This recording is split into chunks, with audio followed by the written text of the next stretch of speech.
Right now, while most people are scrolling social media, watching football, going to work, or sleeping peacefully, something massive is happening behind closed doors. Governments are building underground bunkers. Factories are suddenly producing weapons at record speed. Countries are quietly expanding armies. Military alliances are growing. Satellite activity has exploded. Nuclear submarines are moving. And billionaires are buying survival shelters. But here's the terrifying part. Most people have absolutely no idea. Because officially, there is no world war. Not yet. But if you look carefully, all the signs are there. The world's biggest powers are preparing for something. And history has seen this before. Before World War I, Europe looked peaceful. Before World War II, leaders promised stability.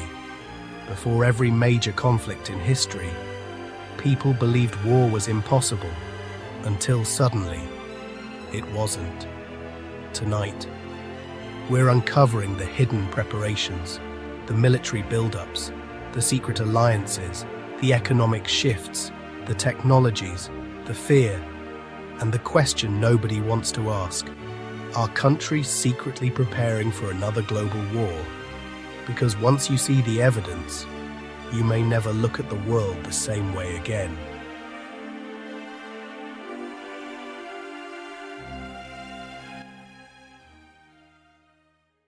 For nearly 30 years after the Cold War ended, a powerful idea took hold across the globe. Many people, from political leaders to ordinary citizens, genuinely believed humanity was entering a new, more peaceful era. It felt like the end of a long, dark chapter of history defined by ideological struggle and the constant threat of nuclear annihilation. The future, it seemed, was finally arriving. The evidence for this optimism seemed overwhelming. The Soviet Union, a superpower that had defined global conflict for half a century, collapsed with astonishing speed. Borders that were once iron curtains opened up. Global trade, powered by new logistics and communication technologies, exploded, creating a web of commerce that spanned the planet. The internet, a nascent technology, began its incredible journey to connect billions of people, promising a new age of shared knowledge and understanding. And in the halls of power, governments promised a new spirit of cooperation, working together to solve global problems. The world became deeply, intricately, and irreversibly interconnected. This wasn't just a political slogan, it was a physical reality.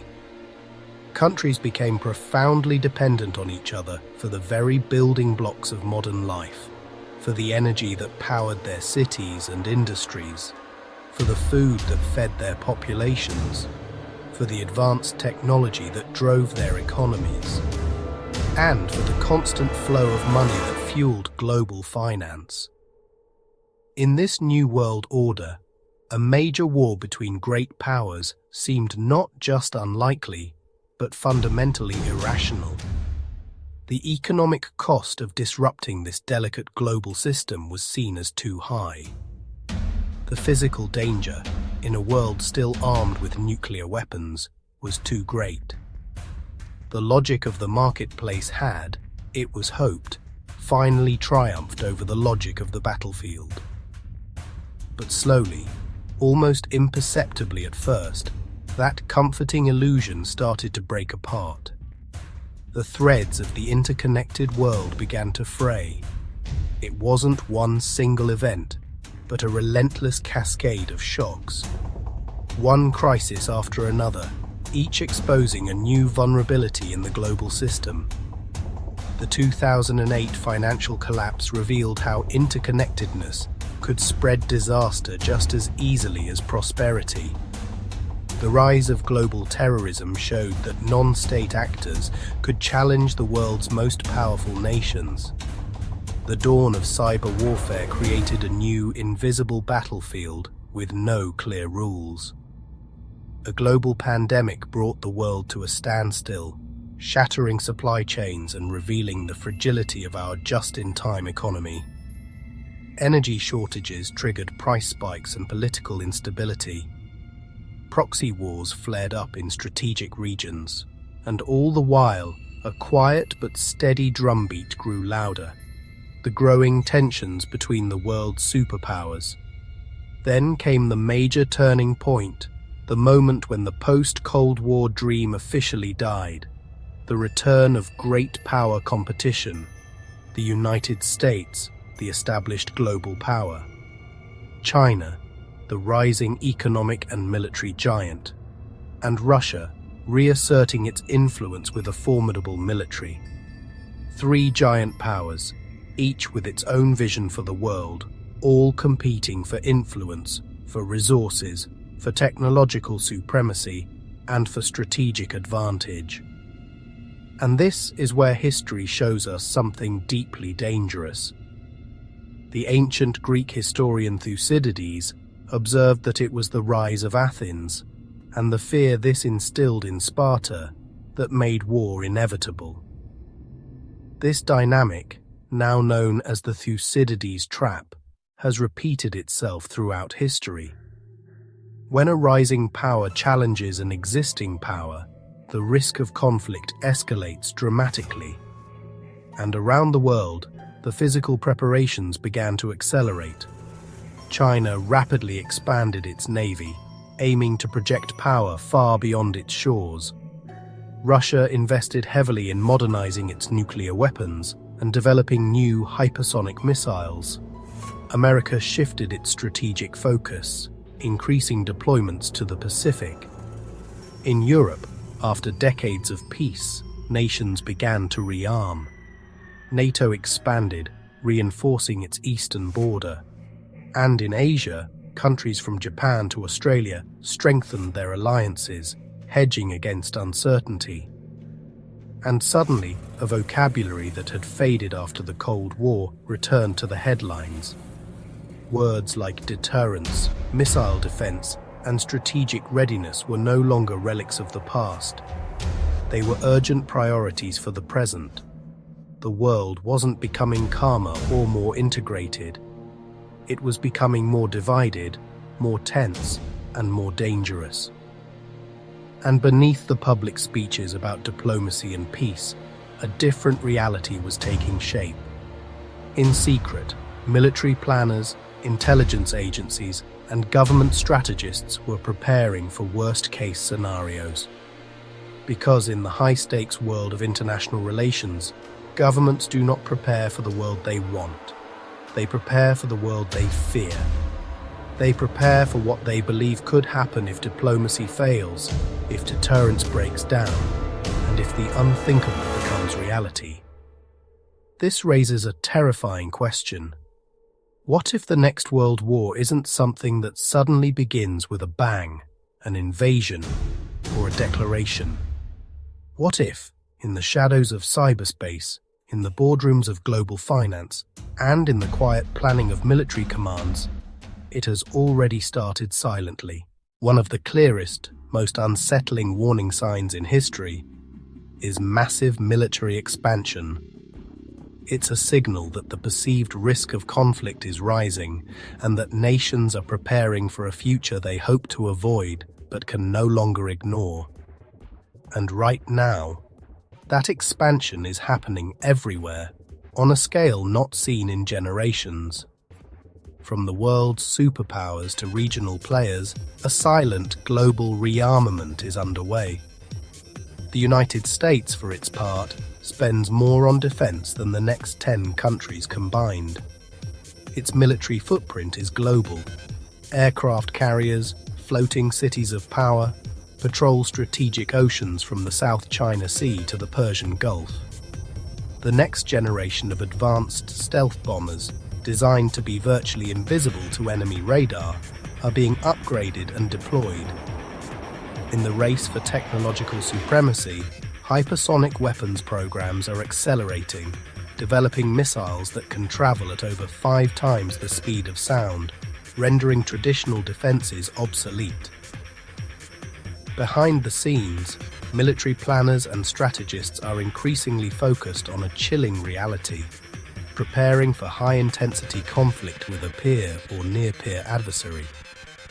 Meanwhile, China is undergoing the largest and most rapid military buildup of any nation since World War II. This isn't just modernization, it's a wholesale transformation of its armed forces, designed to project power far beyond its borders and challenge the existing global order. The scale is staggering. New warships are launched at a pace that outstrips all rivals. Advanced missile systems, including anti-ship ballistic missiles dubbed carrier killers, are being fielded. Dedicated cyber warfare units are probing and mapping the digital infrastructure of potential adversaries. Enormous investments are pouring into artificial intelligence programs to develop autonomous weapons and enhance battlefield decision-making. Its space capabilities are expanding rapidly, with new satellites for surveillance, communication, and navigation. And its naval expansion is creating the largest navy in the world by number of vessels, a force built to assert control over critical maritime choke points. Some analysts believe China's military modernization is moving faster than even the most aggressive public estimates predicted. The speed and sophistication of its development suggest a nation on a mission, driven by a clear strategic vision and a sense of historical urgency. Then there's Russia. Despite unprecedented international sanctions and immense economic pressure, Russia has shifted its entire economy onto a war footing, continuing to invest heavily in military production. It has demonstrated a surprising resilience, ramping up the output of its defense industrial base. It is churning out new missile systems, learning and adapting its drone warfare tactics on the battlefield, pouring resources into the modernization of its vast nuclear arsenal, and deploying sophisticated electronic warfare capabilities designed to jam, disrupt, and deceive enemy forces. And beyond the major powers, a wave of rearmament is sweeping across the globe as other countries, watching the shifting geopolitical landscape with growing alarm, are also preparing. Poland, feeling the chill from its eastern border, has dramatically increased its defense spending, aiming to build one of Europe's most powerful land armies. Japan, casting off decades of pacifist policy, is embarking on its largest military expansion since the Second World War. South Korea, living under constant threat, has expanded its indigenous missile programs. Germany, in a historic reversal, announced massive rearmament plans to become a cornerstone of European defense. And across the Middle East, wealthy powers are increasing their purchases of the world's most advanced weapon systems. Why? Why this synchronized global rush to arm? Because governments around the world, from Washington to Beijing, from Moscow to Warsaw, are looking at the same data. They are reading the same intelligence reports, and they are increasingly coming to the same conclusion, that the era of relative peace and stability they once took for granted is over, and the future may become dangerously unstable. But the build-up goes far beyond the visible weapons of war. It's a deeper, more fundamental preparation for systemic shock. Across the globe, underground command and control bunkers are being expanded and modernized. Critical infrastructure, power grids, communication networks, transportation hubs is being hardened against attack. National cyber defense systems are growing in size and sophistication, and quietly, governments are stockpiling strategic resources, not just weapons, but food, fuel, and medical supplies, preparing for a world where global supply chains can no longer be trusted. And within this global trend, There's another, even more disturbing detail. It's not just the weapons themselves, but the engine that builds them, military production itself. Around the world, weapons factories are adding shifts and increasing output. The production of artillery shells, a key indicator of preparation for a protracted ground war, is rising exponentially. The manufacturing of cheap, disposable drones has exploded, changing the face of the modern battlefield. And defense contractors, once subject to the boom and bust cycles of peacetime, are now receiving enormous, multi-year investments and government incentives to expand their capacity. Historically, this kind of large-scale, sustained military-industrial expansion is one of the most reliable precursors to prolonged major conflict. It signals a shift from merely maintaining an army to preparing to supply one in a full-scale war. Because modern wars are not won only by soldiers on the front line. They are won by production, by logistics, by the nation that can build, transport, and replace equipment faster than its enemy can destroy it. And the evidence suggests that many countries are now re-engineering their economies with a singular focus: the ability to sustain long-term, high-intensity warfare, if necessary. They are preparing not for a short, sharp clash, but for a grinding conflict of attrition. Cut-down moment. But these visible weapons of steel and explosive are only one part of the story, one layer of the global preparation. Because the next world war may not begin with the thunder of bombs and artillery.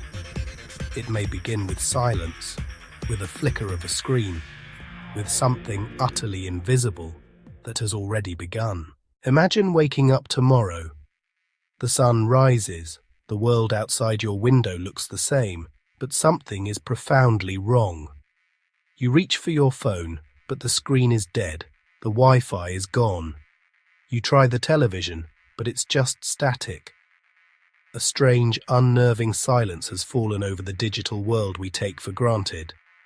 This isn't a localized blackout, this is something else. And then the cascade begins. Banks stop working, ATMs are frozen, digital payments fail. Phones lose signal completely, severing our primary line of communication. Power grids fail, plunging entire regions into darkness. Airports shut down, grounding thousands of flights and stranding millions. The internet collapses, erasing the global library of information and commerce. Water systems malfunction, threatening clean water supplies. Hospitals go offline, their life-saving equipment rendered useless, patient records inaccessible. There are no missiles in the sky, no deafening explosions shaking the ground, just a quiet, creeping chaos that unravels society from the inside out. That is the terrifying, paralyzing power of modern cyber warfare. It's a form of conflict designed not just to defeat an army, but to dismantle a civilization. And according to intelligence agencies and cybersecurity experts worldwide, this isn't a far-off hypothetical. A major cyber conflict, a persistent, low-grade war, may already be happening constantly, just beneath the surface of our daily lives. Day after day, governments accuse rival nations of hacking critical infrastructure, probing for weaknesses in their power grids and financial systems. They are caught stealing sensitive military secrets, the blueprints for next-generation weapons. They are accused of manipulating information to sow discord and chaos, targeting elections to undermine democracy, and conducting mass spying operations through the very digital networks that connect us all. Cyber warfare hasn't just added a new tool to the arsenal of nations, it has fundamentally changed the rules of conflict forever.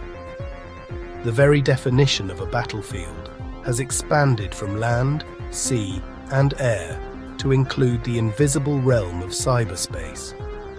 Because now, a country can inflict devastating damage on another nation without firing a single shot. without a soldier ever crossing a border. This creates a dangerous ambiguity. An attack can be disguised, its origins obscured, allowing the aggressor to maintain plausible deniability and making a proportional response incredibly difficult. Every one of these critical systems is a potential target.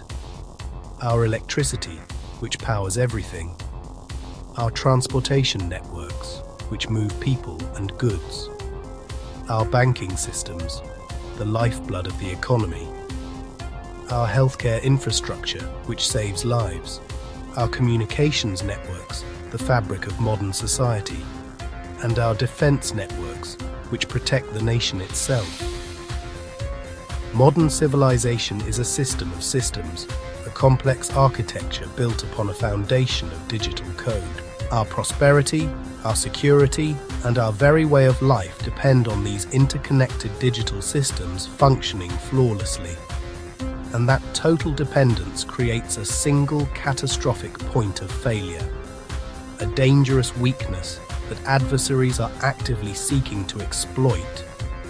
In response, governments are now treating their cyber units as a strategic branch of the military, as essential as their armies, navies, and air forces. A new arms race is underway, fought with keyboards and code. Thousands of these highly trained specialists now work in secret facilities around the globe. Their mission is twofold. Defensively, they are constantly testing their own nation's vulnerabilities, searching for weaknesses before an enemy does. Offensively, they are building a digital arsenal of powerful malware and exploits, preparing the capabilities needed to cripple a rival's infrastructure if commanded to do so. And just as this new battlefield was taking shape, artificial intelligence arrived, changing everything even faster and raising the stakes exponentially. AI can now power citywide surveillance systems that never sleep. It can guide swarms of autonomous drones with lethal precision. It can generate hyper-realistic deepfake propaganda designed to incite panic or distrust. It can perform battlefield analysis at a speed and scale no human could match, identifying patterns and predicting enemy movements. This is predictive targeting, where algorithms decide who is a threat before they even act. Because of these technologies, the next major war may not look like any war that has come before it. The familiar images of trench warfare or carrier fleets may become secondary to a conflict that is faster, more widespread, and potentially more chaotic. It could be a war fought across constellations of satellites in orbit, across vast server farms on the ground, through autonomous drones in the air, and guided by the cold, rapid logic of algorithms. In this new reality, a conflict could begin where civilians experience the consequences, disruption, confusion, and fear, long before they understand that a war has even started. And perhaps the most frightening part of this new era of conflict is its invisibility. Many, if not most, cyber attacks are invisible to the public. They occur in the classified networks of governments and the secure servers of corporations. You may never hear about the vast majority of them, because governments often keep silent, choosing not to disclose breaches to avoid public panic, or to prevent revealing their own vulnerabilities to other adversaries. Cut down moment. But while nations prepare for a war fought with code and algorithms, another, equally consequential battle is already being waged, not on the digital frontier, but underneath the global economy itself. And the outcome of this economic struggle may ultimately determine who has the strength and resilience to survive the next global crisis.